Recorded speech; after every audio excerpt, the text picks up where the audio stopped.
हम लोग 4 साल से लगातार पार्टी में हम लोग प्रयास कर रहे हैं और हमारा प्रयास अभी भी जारी है। हमने कोई अलग स्टैंड नहीं लिया है। हमारा ये है कि थोड़ा सा लोगों के अंदर ये भय व्याप्त हो कि भाई, जिससे कि लोगों को हमने इंटीमेट किया है कि आप थोड़े से ठीक काम कीजिए पार्टी को लेकर के। अगर ये मूवमेंट ख़त्म हो गया तो आपकी पार्टी भी ये ख़त्म हो जाएगी, और पार्टी ख़त्म हो जाएगी तो तुम्हारे खर्चे चलने भारी पड़ जाएंगे।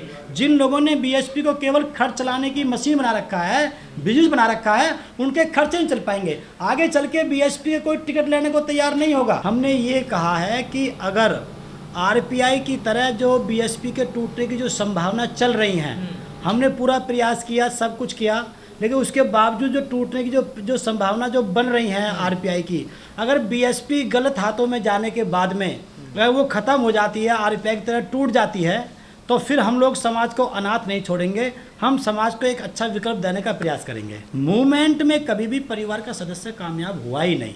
पॉलिटिकल पार्टी में सदस्य कामयाब हो सकता है, जैसे लालू जी का हो गया, अखिलेश जी इनका अखिलेश हो गया, ये हो गया, जैन, जो भी कुछ है, लेकिन मूवमेंट में कभी भी परिवार का व्यक्ति सफल नहीं होता है। इसलिए उनको इंटरेस्ट नहीं है। उनका इंटरेस्ट जो सुनने में आया कि थोड़ा बहुत बिजनेस में है, हालांकि मैं तो वहाँ भी नहीं मानता, लेकिन उनका इंटरेस्ट नहीं है बीएसपी को लेकर, पार्टी को लेकर के, मूवमेंट को लेकर के। तो जिसका इंटरेस्ट नहीं है उसको क्यों थोपा जाए, तो क्यों ना समाज से किसी व्यक्ति को निकाला जाए।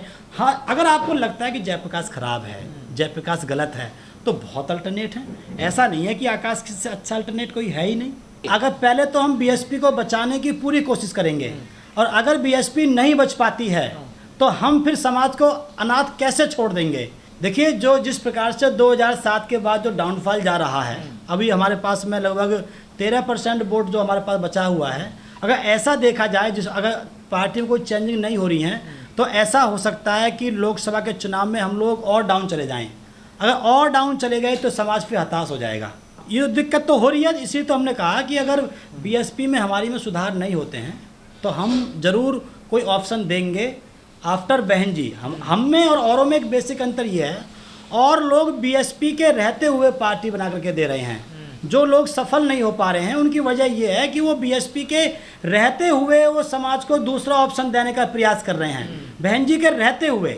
और उनकी इंटेंशन भी गलत है। उनकी इंटेंशन मूवमेंट को गति देने की नहीं है, बल्कि वो बहन जी को सजा देने की इंटेंशन से वो लोग काम कर रहे हैं। हमारी इंटेंशन ऐसी नहीं है। हमारा ये कि अगर बीएसपी खत्म होती है तो हम ऑप्शन जरूर देंगे। सर, आप बीएसपी में है नहीं, उसके बावजूद बीएसपी के लिए काम कर रहे हैं बाहर से, क्या लालच है आपको? देखिए, लालच हमको केवल मूवमेंट का है।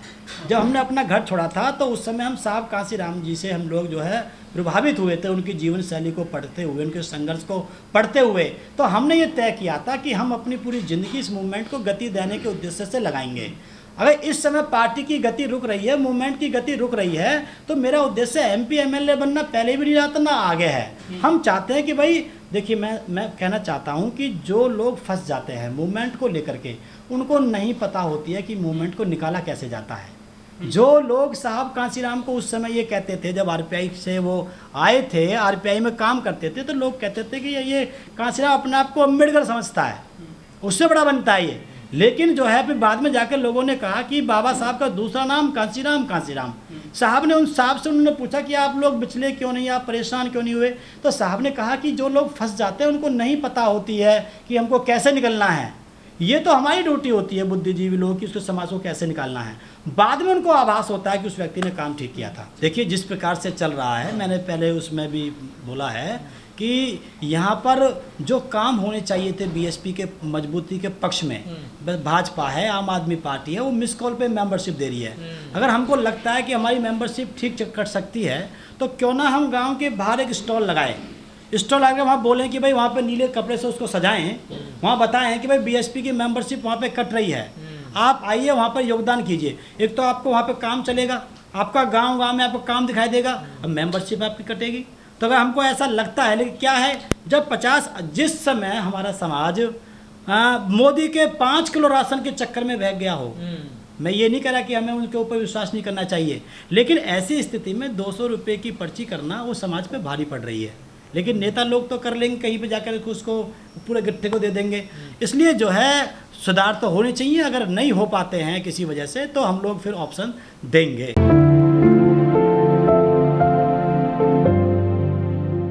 देखिए, सबसे पहली बात तो कैडर कैंप शुरू होने चाहिए। नंबर 2 जो पुराने हमारे जो नेता हैं जो दूसरी पार्टियों में चले गए हैं उनको हमको दोबारा से वापस, जैसे आप देख सकते हैं कि ये जो जितने भी ये ओम प्रकाश राजभर है या और जो यहाँ से जो जयंत चौधरी है हमारे क्षेत्र से, इन अधिकांश नेताओं ने सबसे पहले बीएसपी को प्रायोरिटी दी थी।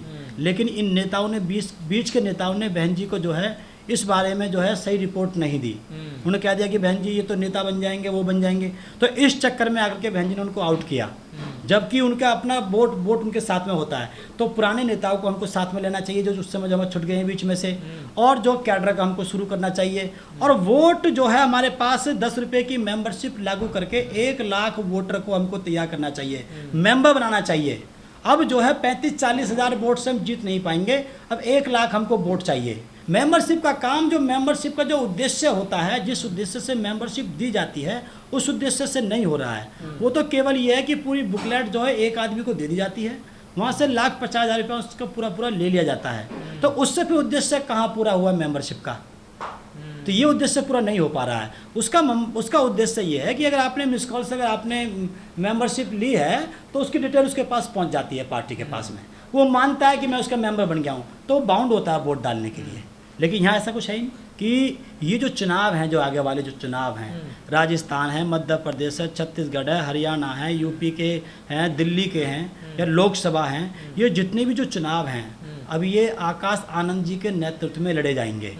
अगर आकाश आनंद जी अपनी ताकत दिखा करके, अपनी योग्यता दिखा करके अगर इस मूवमेंट को उठा लेते हैं, पार्टी को खड़ी कर लेते हैं, वोट का जो परसेंटेज वो बढ़ा देते हैं, अपनी योग्यता दिखा देते हैं, तो हम उस बीच में भी जब तक ऐसा हो रहा है तब तक भी हम बीएसपी के लिए काम करेंगे। हम तो आखिरी सांस तक, जब तक बीएसपी में दम रहेगा, हमने कहा कि बहन जी का साथ हम आखिरी सांस तक देंगे, तो हम लोग भी पार्टी का काम करेंगे।